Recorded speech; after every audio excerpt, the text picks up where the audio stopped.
צריך לתת הכרה למי שמגיע לו.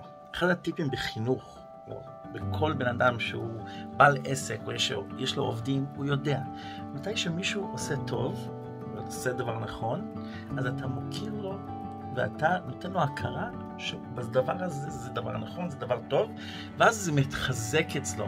הידי שמכירים בבני אדם, זה נותן לו ככה הכרה, וואו, אוקיי, אז אני צריך לשים את הפוקוס שלי בדבר הזה. אני צריך להתחזק בדבר הזה. וזה דבר כל כך חשוב, בפרט בחינוך, שאם אתה רואה שילד עשה משהו טוב, אתה מוקיר לו, אתה אומר, זה?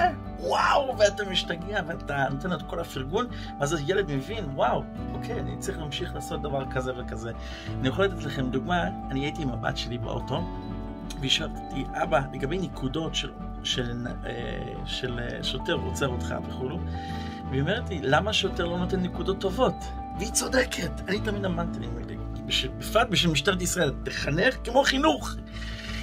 אתה עוצר בן אדם, והוא שמע לכל הכללים, אתה נותן לו איזה נקודת זכות, שפעם הבאה שיעצרו אותו, אתם תחשבו בו. כל מיני דברים כאלו, זה יכול לשנות את כל המערכת.